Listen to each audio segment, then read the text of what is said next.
Well, welcome, Suzanne. I'm Mel Ziegler. I'm chair of the Visiting Artists Committee at the Department of Art here at Vanderbilt. And I'd like to welcome everyone to this afternoon's Department of Art Studio View lecture series with the distinguished artist, Suzanne Lacy, someone I adore greatly. So first, I'd like to thank Visiting Artists Committee member Maria Magdalena Campos Pons. I'd like to thank our interim chair, Vesna Pavlovich, and our chair, who is currently on leave, Mark Hosford, for their support of the program. Special thanks to the A&S Dean's Office, Art and Science Dean's Office, for their support and continued support. This is the 13th year of the program. It'll be 14th in September, I think. So this is the 13th year. And a special thanks to the Margaret Stonewall Wooldridge Hamlet Fund, which also helps support the lecture series. I'm going to now turn it over to Vivian Freed, Professor Emerita, who will introduce Suzanne because she has researched and written about her work quite extensively, both in several articles and in her recent, I think her most recent book, the Against Our Will, Sexual Trauma in Art Since the 1970s. And I can't say I know the publisher, I'm sorry, but anyway, it's, in fact, I'm embarrassed, I just ordered that book and there were only 5 copies left in Amazon. So if anybody wants it, they should order it quickly. But anyway, Vivian, why don't you introduce Suzanne for us? Great, thank you so much. Can everybody see me? I am delighted to introduce Suzanne Lacy for her talk sponsored by the Studio Department at Vanderbilt University. I had the honor and pleasure of meeting her in Oakland, California in 2004 when I began the research for my book, Sexual Trauma in American Art since 1970. Suzanne made her archives readily available, providing support, photographs and information, always encouraging me in my scholarly endeavor. My interest in Suzanne's art derived from the fact that in the 1970s, she, in collaboration with other artists, especially Leslie Labowitz, created at least 7 large-scale and complex public performances that helped redefine rape as a crime of aggression against and power over women. These were designed to end the silence about rape, but also intended to influence changes in the legal system, develop a community of survivors, and employ and critique the media. Suzanne established what she called new genre of public art, that is socially engaged, interactive cultural practice that deploys a range of traditional and non-traditional media in public spaces for public audiences. Activism, education, and theory intersect with this art form. I also had the pleasure of attending the opening of Suzanne's major retrospective, We Are Here, which took place at the San Francisco Museum of Modern Art from April 20th to August 4th, 2019. Doesn't it seem like a time ago when we could actually go to an opening and interact with people? The theme of rape is, of course, central throughout her career, but the exhibition showed that she has been engaged with other subjects, such as rural and urban poverty, incarceration, labor, and aging. She works in a diverse range of mediums, including performance, photography, film, sculpture, video installation, drawing, and artist books. Suzanne was founding chair of the MFA program in public practice at Otis College of Art and Design, and she currently teaches at the University of Southern California Ruski School of Art and Design. She has taken her socially engaged art activism to other countries, including Ecuador and England, among others. I am delighted that Suzanne is giving her talk and just thrilled to be hearing what she has to say. Am I on? Yes. Okay. Well, I'm really excited to be here, and I see that I have some old friends in the audience. Hi, Mindy. Hi, Anel. And there's some students from USC in the audience too. So I'm really grateful for that.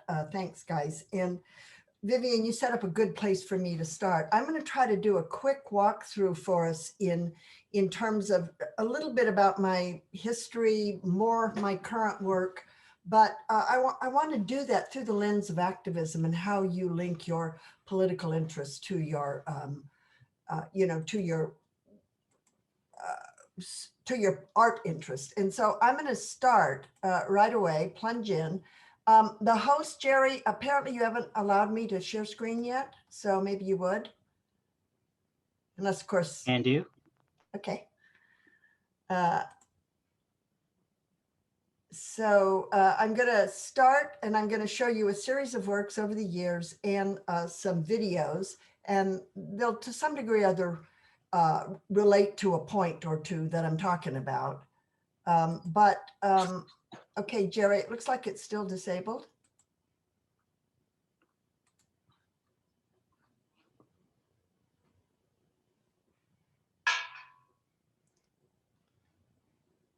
Is it no longer?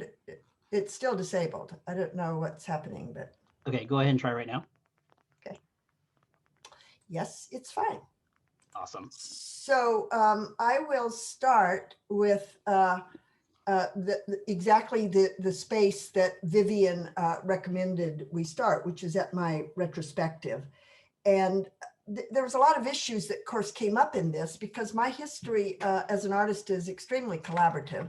And so one of the main things that comes up is who did what, and how do you have a one-woman show with an artist who essentially works in public with large-scale collaborations.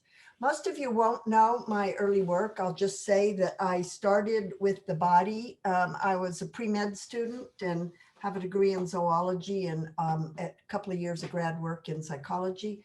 And before I diverted into the arts. And so those kinds of how they body the personal experience, and not only the gendered body, but the biological body is part of the construction of who we are. So I tend to, even with my students, say, let's start there with your personal experience. So I went to Cal Arts accidentally almost, and I ended up being part of the 70s LA performance art scene. And there I met Leslie Labowitz, actually after I met Leslie Labowitz. But while at Cal Arts, I was really lucky to study with Alan Capro, Judy Chicago, Sheila de Bretteville, some of the greats of the experimenting that was going on in dematerialization of art at the time. So after grad school, I moved into another really propitious moment, and that was what was going on in LA in the warehouse scene with the development of performance art. And there were people from UCI and people from UCLA and lots of people. The interesting thing to me about that era is you see in the early 70s, a lot of performance art around identity politics. And I believe that has direct relationship to the fact that California developed an educational policy that allowed poor people, women, people of color to go to university. And soon as that law was enacted and 8 years later, out we came and we began to create a performance, sort of notion of performance that I think was robust and quite unique in its, as an instigation of certain kinds of practices, which to some degree lead to today's social practices. So Saturday lunch with the girls, this is prostitution notes. And the thing I want to comment about this is that it really stages the idea of observation, listening, and empathy, and from that analysis. And that's a trajectory that was part of the political identity, the identity politics, various movements. So you start with experience, but as an artist, you start with observation, you start with listening. And in some cases, people explored prostitution. In a couple of cases, Marina Abramovic and Martha Wilson are the two that I know about, but they kind of put themselves in the place of prostitution. And I wanted to actually know who were prostitutes, male prostitutes, female prostitutes, even the Johns. Who were these people? And more important, how did I get access? How did I get into that community? And then what observations could I make about this from in terms of my own experience. So this project was very much a kind of subjective anthropology as seen through the lens of a visual artist. So this scene of downtown LA was very formative, and in fact led to my studies with Alan Capro and Judy Chicago, led to the development of 3 Weeks in May, which was a project where I took the sort of central content of women's experience, but thought a lot about Alan's notions of framing and how multiple lifelike activities could be framed as a performance. Today, we call that platforming. We didn't really discuss that. We didn't use that term at that time, but this notion of bringing in lots of kinds of people from various perspectives, some artists, some not, has very much taken hold in social practice today. So I was interested not just in the experience of rape. I myself have not experienced sexual violence in any direct or significant manner, although I think every woman experiences some form of intrusion in that way. But I was interested in how one raised an issue of a hidden experience. In 1972, it was still legal to rape your wife in marriage. So, you know, this was not a topic we talked about, and Vivian's our expert on this and the historical development of this era. But what I was aware of is nobody talked about it. I had done a piece with Judy Chicago, Aviva Romani, and Sandra Gale called Ablutions, where we had very specifically recorded the stories of women who were raped and for the first time revealed them in an art context. And they were pretty powerful. At that point in time, the only place you would hear about rape was really through pornography. So, you know, starting with the theory, if rape is a public issue, we might as well make it public. We collected together 30 events. I say we because there was a committee of people who worked on framing this work with me, and Leslie Labowitz was one of this committee of about 8 people. And we included artists, we included politicians and organizers in this venture. Took place in May over 3 weeks. And among other things is this guerrilla event where we would get police reports and then go to the street corners closest to where the report articulated a rape had taken place and mark these outlines on the wall. But all of this was done around kind of progressive work in the middle of the City Hall Mall. And this was to daily go to the police department, get rape statistics, and put a mark on the map that briefly located where that rape occurred. Because the hypotheses in the feminist community at that time and the criminal justice community were that 9 women did not come forward for every 1 woman who did in terms of police reports, we had these fainter markings around it. And because we knew that we couldn't, this was part of the feminist thinking at the Women's Building writ large, we knew that we didn't just want to show women as victims. So we put another map up that showed where work was going on, where the first rape crisis centers were, where the domestic shelters were, and so on. And those 2 things were in the center of this mall, right next to City Hall and downtown LA. We had a lot of participation from political people. And we did a lot of events. And this is a rally with Pat Russell, one of the city council women, and we're demonstrating self-defense in public. And a lot of what we were doing is demonstrating this for the media. Leslie was one of several artists who participated in this project and did a series of very visually impactful works on the mythologies of rape with young women in public setting. This is Helene Rosenbluth at the public radio station, KCET. I think it was KCET. Well, no, KPFK in Los Angeles. And she's doing a conversation between women of color on the issue of rape specific to the way they viewed it and they experienced it in their communities. And of course, the project was very deliberately staged for media. And that was part of the, not we want publicity strategy, but the part of the, we want this to be a topic of conversation strategy. And you'll see throughout my work that I tend to use mass media, not as a publication process for the work, but more as a trope of the work, an aspect which raises certain kinds of issues to public visibility and consciousness.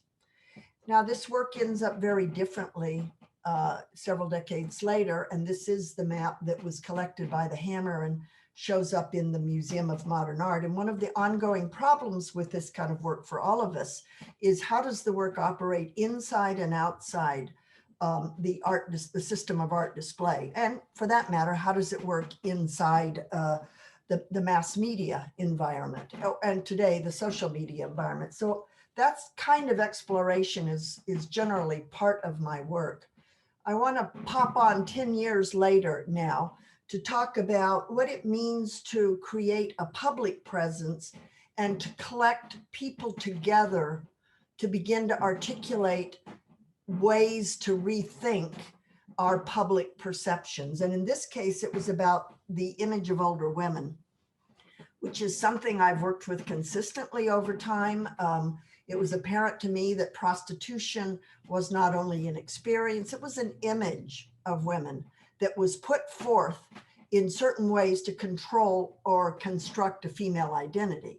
In the case of the Crystal Quilt, and in general, my work, I was interested in the way women have a certain moment in time where they can assume leadership and assume public presence, and then they begin to drop out of that presence in a way that is not unlike, to some degree, the way men do, but also very unlike the way men drop out of public visibility. So this was done with the Humphrey Institute of Public Affairs and the Minneapolis College of Art and Design. It took 3 years, this project.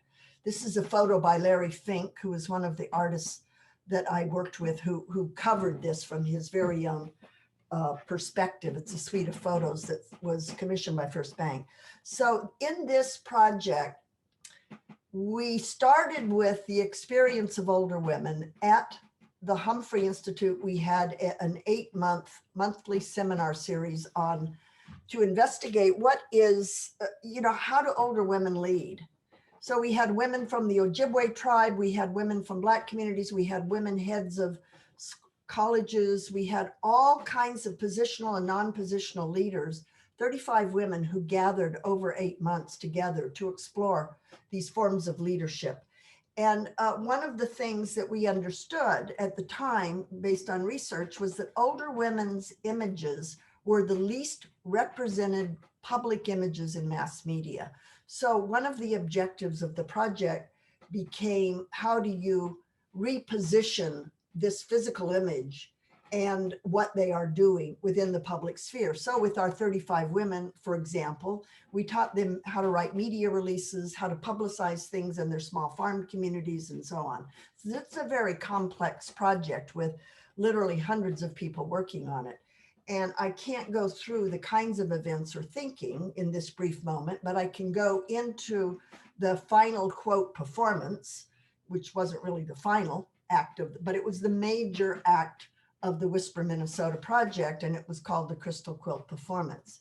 Again, like most of my works, they become, for me, a kind of family of friends. Like two of these people here have flown in from New York to help direct, but there was 150 people on the floor for this performance as 430 women from across the state arrived to be part of the performance. And this particular person is Meridel LeSueur, the writer. Then as these women gathered, with lunch and with last minute instructions and all of this behind the scene work, they then gathered on the stage of the Crystal Court in the middle of Minneapolis, where audience gathered in rings around the first floor, the second floor where they could hear a pre-recorded soundtrack, and the third floor, which was pretty much the directing and VIP stage. Here's the performance as it occurs, one of the final images, this quilt, and I will now play you a really quick clip of this work, 2 minutes.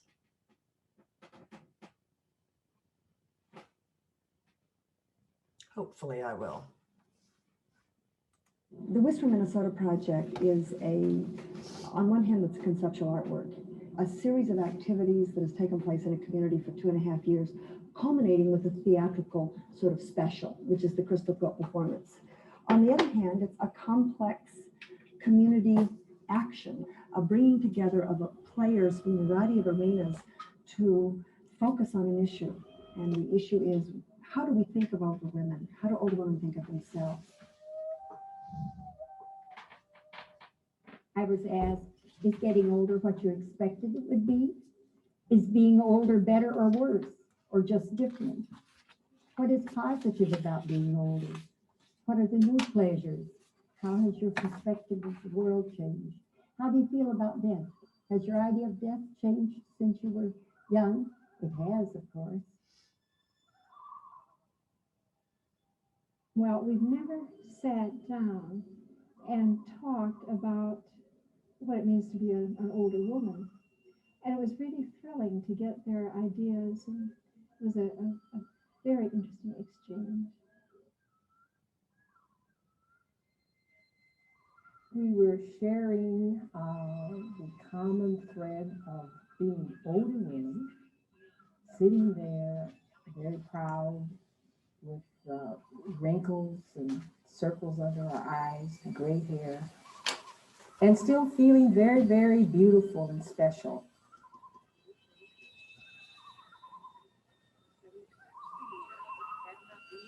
Age 74. Well, my name is Elva Trudell. I'm going to be 90 years old. Oh, I'm 65. My name is Hazel Cherney, and I'm 75 years young. My name is Elsie Gilbranson, and I live in And the hope that maybe this will increase the influence of, I'll call them female values,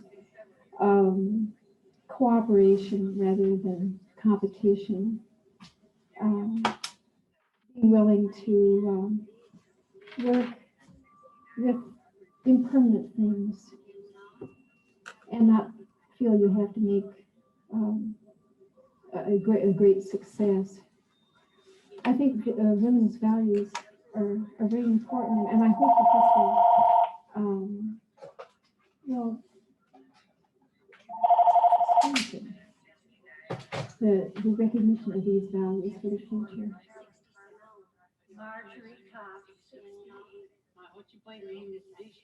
I think a lot of senility comes from the fact that nobody asks you anything. Or, nobody includes you in the social ceremonials. Nobody asks you about to speak. Pretty soon you lose your memory. Or nobody listens. I suffer a lot from people not listening to me. It's like not having a great aged tree to sit under, or protect you, or to look at, or to feel. I think it's a great cultural loss.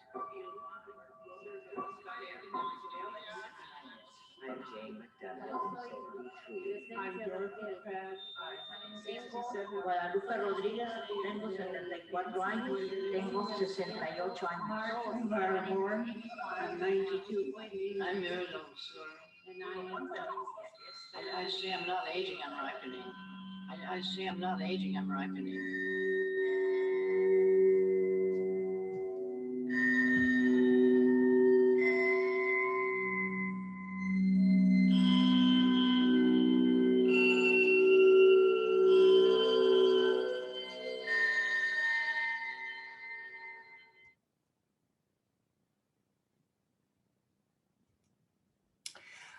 I'm going to jump forward again, several years to Oakland, California, where I lived for 15 years. I got there at the end of the 80s and began to notice in the 90s, which was a very significant decade for both the kind of a lot of things coming to fruition, particularly in California around race, class, and age.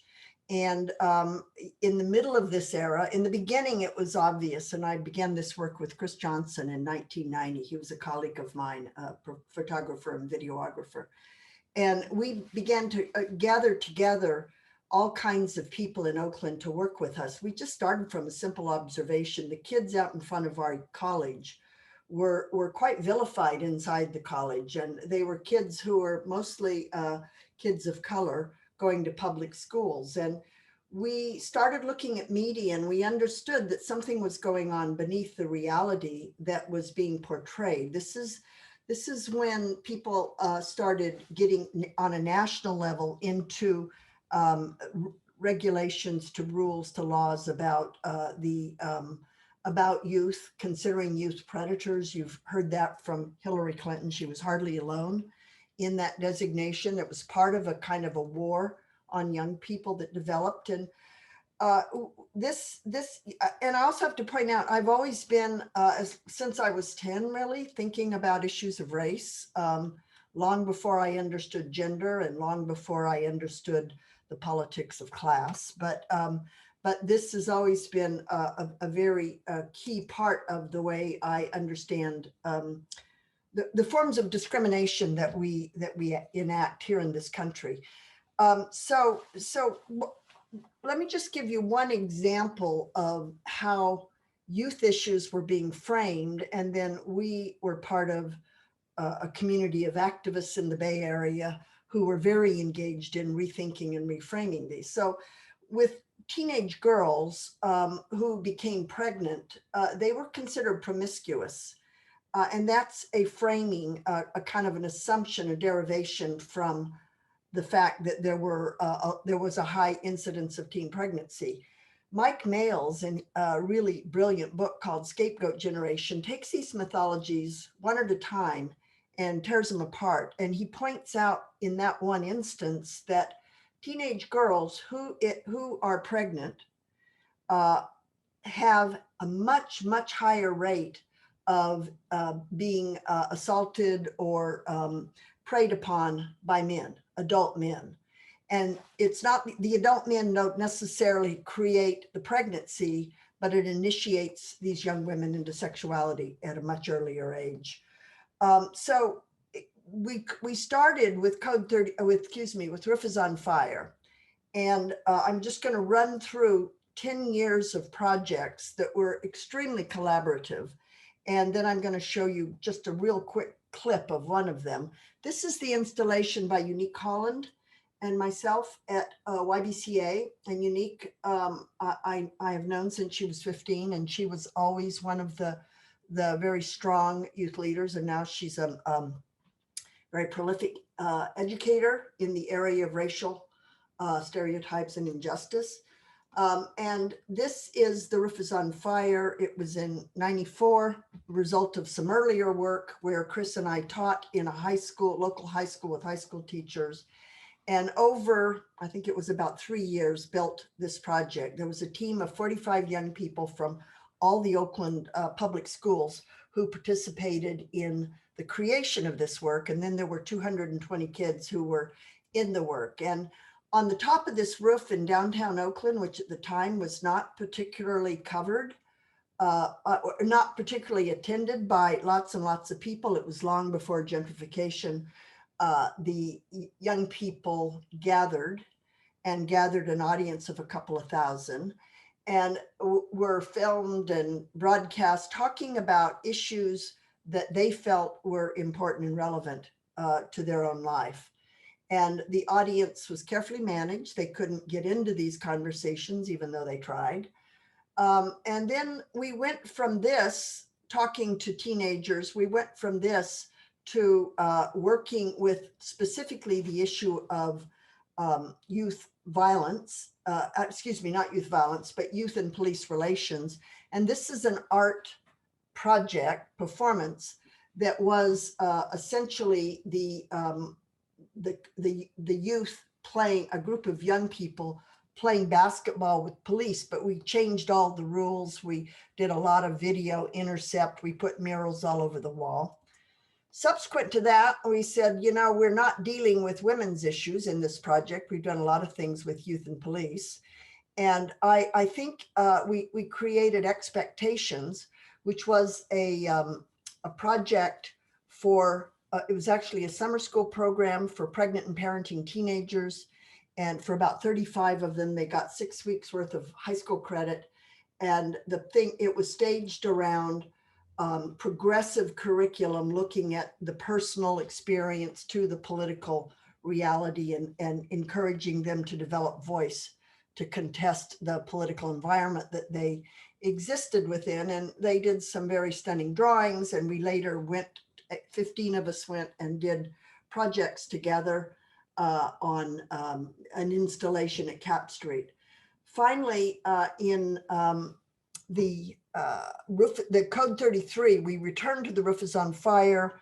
I think it was about 5 years later, after a long extended project with youth and police, and developed public environment conversations as a performance with youth and police. These projects were extremely, again, well attended, protested, also with people that didn't think we should be talking to cops. And these were, every one of these 30 groups were facilitated. And in this next clip, I'm going to show you, I'll show you a facilitation intervention. As the evening wore on, an hour into the conversation, people were directed to look over the railing to the downstairs floor and then attend it. This is the community floor. So the cops and the kids were at the top and the community floor at the bottom. And then if you'll see there on the left, you'll see a mentorship sign-up table and people from the various communities of Oakland talking about the same issues that they heard. Kids dancing, kids videotaping police, and sort of just a general community block party. So again, yeah, 2-minute video.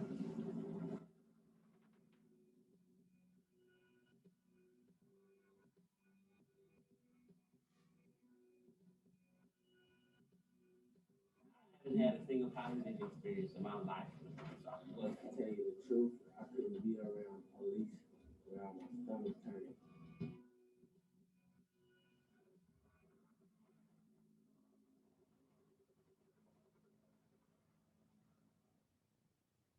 In 10 years as a police officer, I have never seen a police officer hit a person that's been handcuffed. I'm not saying that that does not happen. Obviously, it happens, but I have never seen it. It happened in Riverside to a young girl. What are you talking about? That never happened. I get shot down. Now, because you're a cop and because you made a mistake and I was reaching for something and because you ran my name and 4 years ago, I have something on my record. I got shot and it's okay. You may not even lose your job. That's how you're a brother. And you have to admit that. Let me give you an example. A decorated cop, all right, 15 years in the force, kicking ass. The whole 15 years he's on. The whole 15 years. Meaning he's been making, hey, that's right. That's what I'm talking about. I'm talking about a good cop. I didn't say he was doing anything against him. I'm talking about a good cop. 15 years on the streets, all right? Everybody knows him. Everybody likes him in the department. Citizens like, he goes out there and makes a mistake like that. What do you think should happen to him?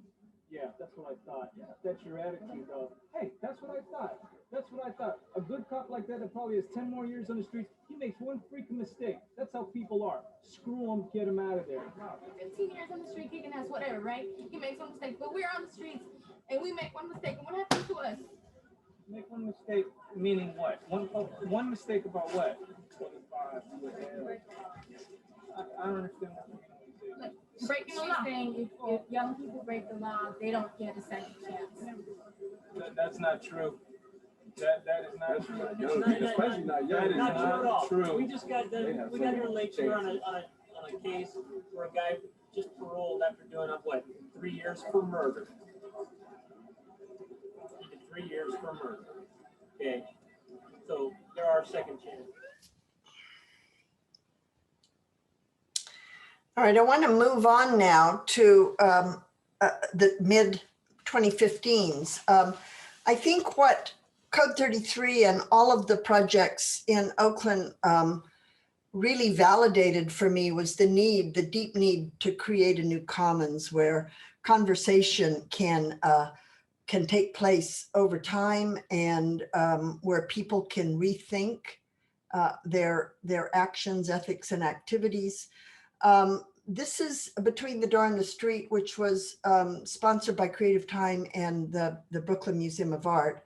And it was it meant to be a public conversation around activism and feminism as it's seen today. This was on the steps of the Brooklyn Museum for a while, which is sort of some of the questions we were posing. But what we did was we organized 100 groups. Well, we located 100 groups that dealt with women's issues, from labor to sexual violence, prison reform work, all kinds of groups, ecology. And we asked each of these groups to present us with a leader who would assemble a conversation group that would be part of the performance. So it was a long, elaborate organizing process that eventually came up with 360 people, because some of the women invited men. So you'll see men scattered throughout this performance on feminism and activism, because it wasn't clear to me if somebody working on sexual violence or racial injustice or labor issues for immigrant women, if they considered that feminist work or not. It's always been for me a given that feminist work is about justice work. It's about advocacy work. And I don't define feminism as only about the female gender. For me, it's about equity. And so these women showed up on a, I think it was a Saturday afternoon, 360, and began to talk about prearranged topics. Again, you'll recognize that from things like The Roof is on Fire. These conversations are always choreographed, but they are never scripted. In other words, they are the sort of a series of topics and leading questions are developed with each individual group leader. And that group leader, obviously, and the group can do whatever they want. Nobody's policing them, but there is a concerted effort to create a kind of territory of conversation that forms a public commons. And about 2,000 people came to this, and toward the end, we had everybody come down from the steps and were part of a block party that the residents on this street developed for their guests. And now I'll show you this short video of this project.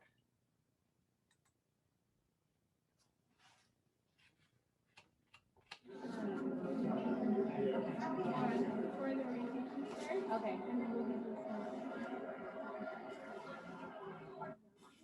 We're re-strategizing. Can you guys gather over here for a minute? We're going to talk about sweeping the way. And then we're going to slowly be kind of coming out, and then they're going to peel off to the right, walk all the way back. I think they're doing something with women. Empowered. That's what I believe. Yeah, feminism.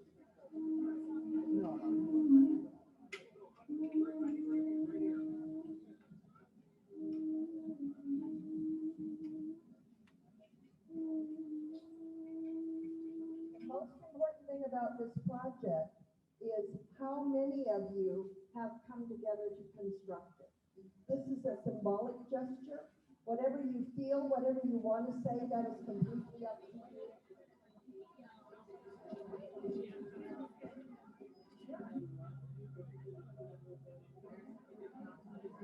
It was very like, he was like still like very tough love, but very gentle with me, and like, oh, because you're a girl, you can cry, and that's okay. But now I'm like, no, daddy, I'm queer, and I embrace both genders. It's like very like, oh, you don't need to cry, like suck that up, you know, very like.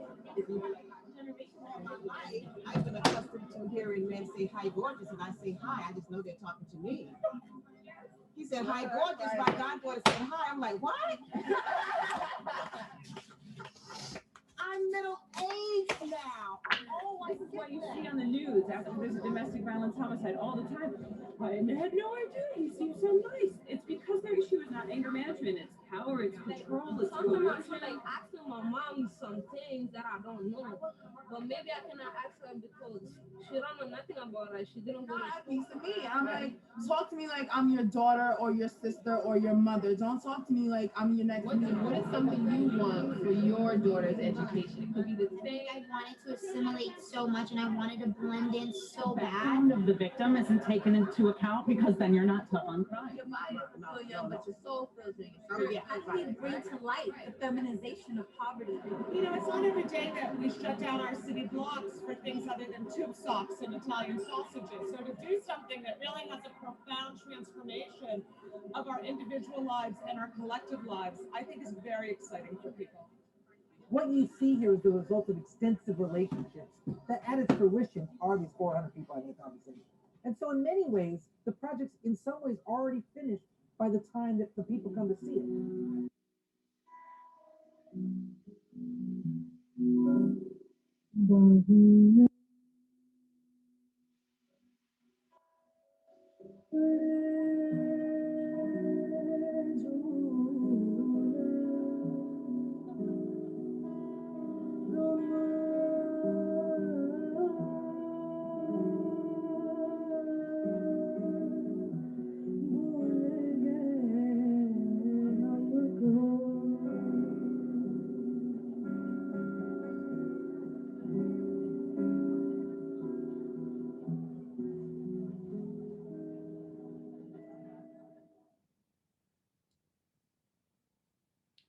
And I'm going to hop down to Ecuador, in Quito, where I was invited in 2015 to do a project for the mayor's office and the kind of cultural affairs people there in the city. And they wanted me to work on violence, which I've done a lot of work on and wasn't too keen on doing another project. But when I got down there, I mean, for one thing, that was what was wanted, and certainly that was what was needed. I discovered a really interesting project that pre-existed my involvement by maybe 3 to 5 years, and that was something called Cartas de Mujeres, and it was 10,000, a collection of 10,000 letters from throughout the state of, from throughout the country of Ecuador, written by women about their experiences of violence, and they were all, it was visible at the time, and by this time they were all in a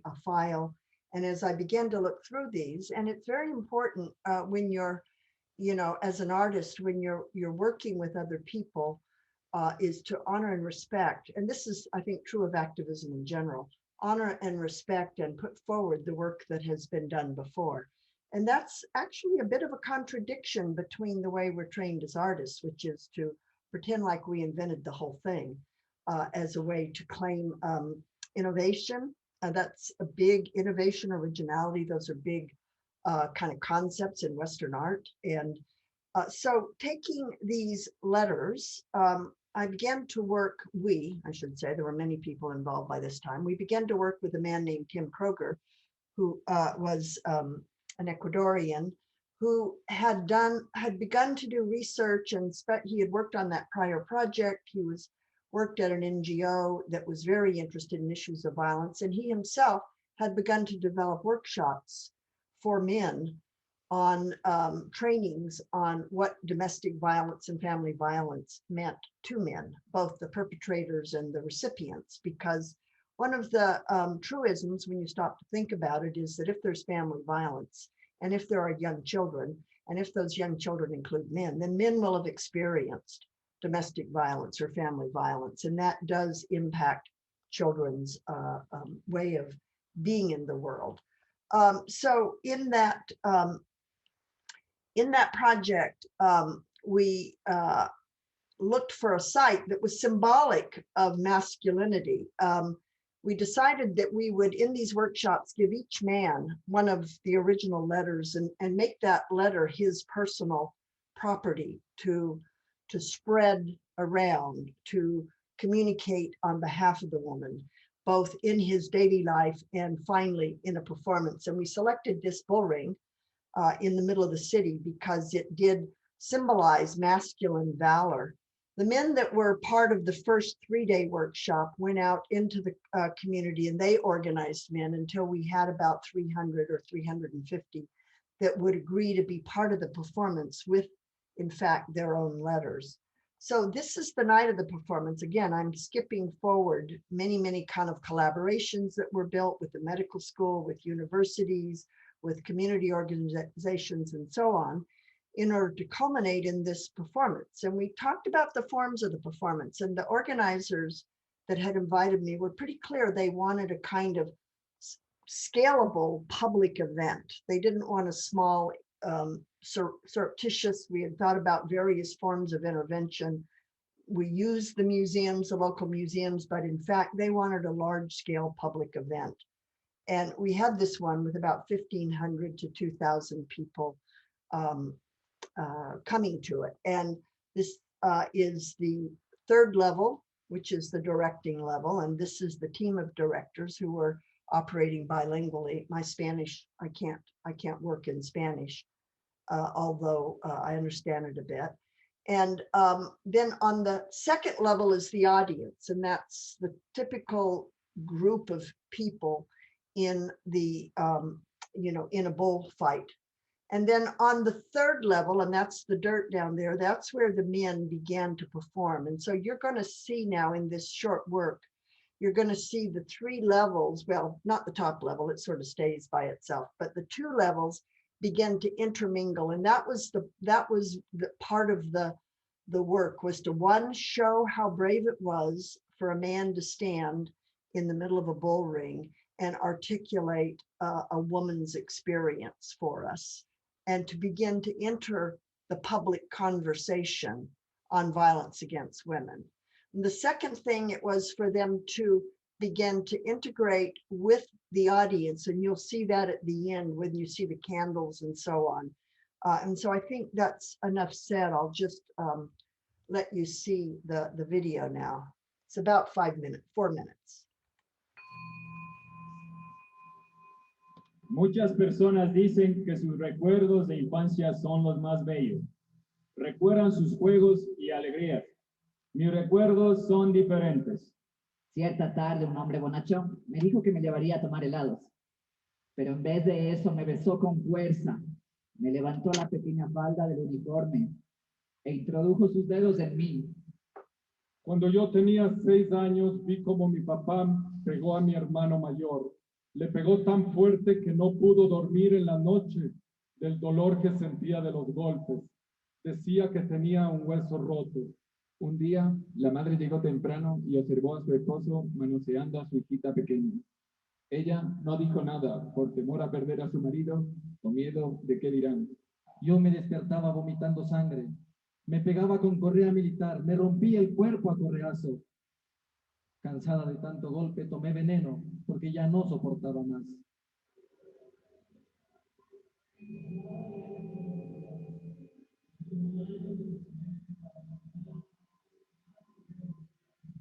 Pero están dispuestos de ellos a trabajar, a mirarse en su propio dolor, en la historia de violencia de que ellos también fueron víctimas, y hacer algo.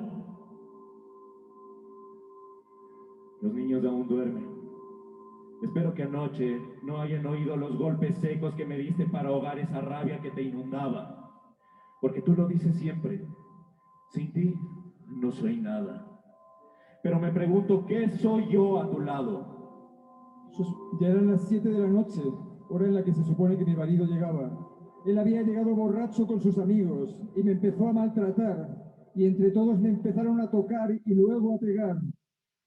Cuando intenté tomar el teléfono, ya era muy tarde. Estaba siendo violada por los amigos de mi esposo. La primera bala la recibí en el estómago. Fue la única que pudo.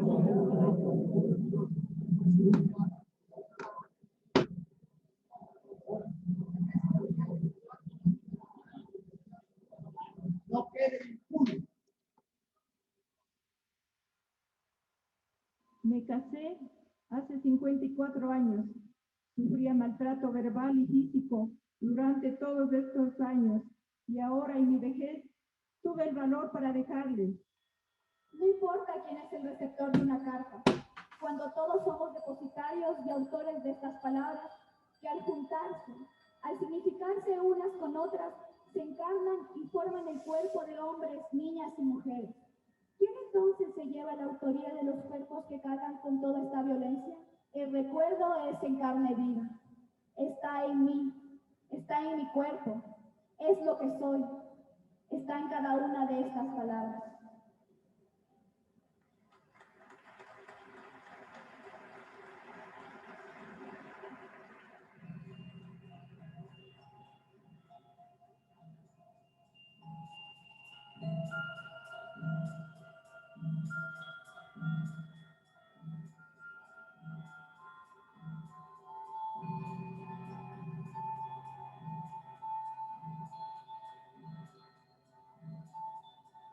¿Puedo leerte mi carta?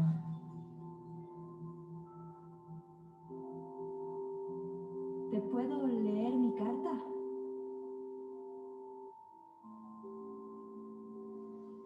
¿Me permites leerte mi carta?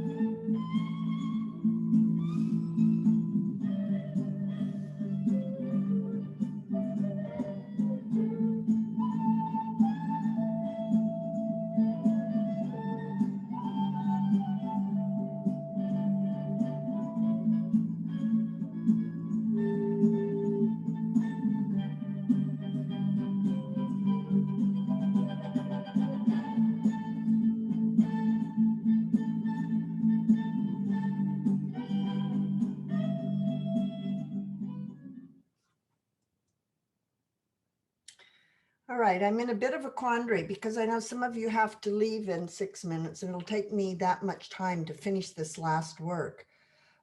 So I guess I'll plunge in, not getting any other instructions. This is in Lancashire, England, in Northwest England, which was once a thriving textile industry. Hundreds and hundreds of mills are all over the country. And when in the 60s, 50s and 60s, Pakistani immigrants who were quite good at textile work were invited to England to work in those mills. And they integrated, they kept very separate cultures, but they worked alongside white British people for decades until around the 90s when all of those mills, the work was transferred to other countries and the area fell into disrepair. And the mills fell into disrepair and many of them were knocked down. Some of them, however, like this one in Briarfield, were slated for redevelopment. And one of the things that had come up in this community was how much of that redevelopment was going to be for pretty much middle and upper middle class professionals from Manchester who would live in this region, and how much of it would begin to bring benefit to a region that is highly diverse, particularly in terms of Muslim and Christian population, and also one that was experiencing a lot of separation of the culture, and this kind of redevelopment could lead to that. Because when they worked in the mills, there was a form of community that developed 8, 10, 12 hours a day, would be places where these people gathered collectively and got to know each other. But when the mills closed in the 90s, the cultures became quite separate. And there was no church meeting ground. There was only limited commercial engagement with each other. There was no social, they didn't hang out at the pubs. They didn't intermarry, particularly the Pakistanis in this area and the Muslims are very rigorous about marrying within their religion. And so this disenfranchisement, working with 2 art groups and a social engagement group and a Sufi chanting group, we began to develop a project that would bring people who had worked in the mill or whose families had worked in the mill back together for a performance, and in general tie this work into a community regeneration process. So here we are, we were in the mill. I just showed you a group of former workers. This is the number of people that we interviewed in the mills, and we asked them about racial discrimination, we asked them about work, and we asked them about their visions of the future. And these interviews in short segments will appear in the final event. We started with dinners. And one of the interesting things about this is normally when you go into a community and you start talking about diversity, you get the 2 Asian people with the 10 white people, and they sort of move forward thinking that this is diversity. And I laid out in the very beginning the challenge that anything we did had to be 50% Asian and 50% Christian British. And so we had a series of dinners, and the organizer, Paul Hartley, the director of In Situ, is a phenomenal organizer. And he put this together in a very tiny, really small region of Lancashire. And then we began with the idea of shape note music and Sufi chanting as 2 kind of forms of cultural expression. Both religious, and therefore we had to navigate a lot of territories because Christians didn't want to do Sufi chanting and Sufis didn't want to do Christian singing. And so there was a lot of similarities in these works. Sufis sit in circles, shape note people sit in squares. They're both a cappella forms. They're both highly spiritual and also ecological and I'd say generally human uniting. So what we did is over the course of a year, we worked with people to produce a 3-day event. So it was a 3-day kind of continuous performance that featured interviews in the mill, not interviews, excuse me, that featured, well, there were interviews in the mill, and it also featured tours of the mill for people who hadn't been there in a long time. It also featured the setup for a collective film that we were going to make, and you'll see that in a minute. So people could walk through and watch film people installing lights and cameras and so on. And then they would also encounter, you'll see a fiddle player in here. There's my friend from Appalachia, and you'll see him sort of appearing, and Hassan appears, who is a Sufi chanter, a Najid chanter. So we're setting it up. And we're getting ready for the performance, which is actually a performance of a learning lesson, where we're going to learn shape note in the morning, and we're going to learn Sufi chanting in the afternoon, and then we're going to bring them together, and then we're going to have a massive dinner for 500 people, which is probably the biggest gathering outside of football in that region in decades. After all of this, we went to work for another year to create an installation, and we continued to bring the process of this editing process back to people in the community with screenings and so on, so we could have continual input. This truly was, while these people from the community were not exactly working at the editing desk, they were consulting all along. And this is the last short video I'll show you.